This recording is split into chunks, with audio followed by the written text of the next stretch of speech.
अहिरान वाला गाना वो आज शाम के रिलीज हो रही है आप सबके बीच में ऑडियो और कल वीडियो। तो आप अगर आप भोजपुरी की ताजा खबरों को देखना चाहते हो तुरंत ही हमारे चैनल को सब्सक्राइब करें। ये लाल रंग का सब्सक्राइब बटन दबाएं और बेल आइकन को दबाएं, जिससे नई वीडियो की जानकारी आप तक पहुंच जाएगी। जान लीजिए सब्सक्राइब करना बिल्कुल फ्री है।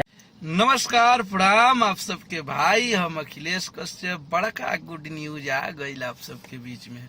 हाँ, तो आप सब जौना चीज की इंतजार करत रहनी है जा, अहिरान वाला गाना वो आज शाम के रिलीज हो रही है आप सबके बीच में ऑडियो और कल वीडियो।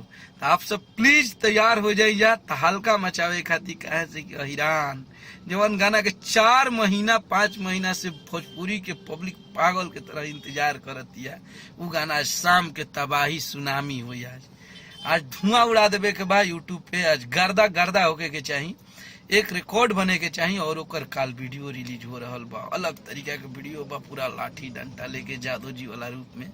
तो प्लीज आप सब तैयार रही जा, आप सब इंतजार करी जा शाम तक। आज शाम के ऑडियो रिलीज कर दिया जाये, तुरंत आप सबके बीच में पोस्टर रिलीज कर जाये, जौन के आप सबके हमेशा से आशीर्वाद प्यार मिलल बा। बड़े भाई हमनी के हिट मशीन खेसारी लाल यादव जी के, आदि शक्ति कंपनी के, आप सब से हमनी के वादा कैले रही जा कि दुल्हन वही जो पिया बाबे हिट कराइए और लगे हाथ अहिरान का रिलीज डेट पाइए।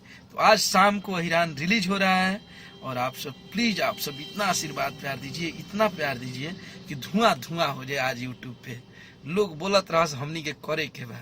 तो आप सबके इंतजार बा प्यार आशीर्वाद के। आप सब देखा तानी कि कितना बेताब बानी जा एकदम अहिरान गाना सुने खातिर। तू जान हुए जान अहिरान के।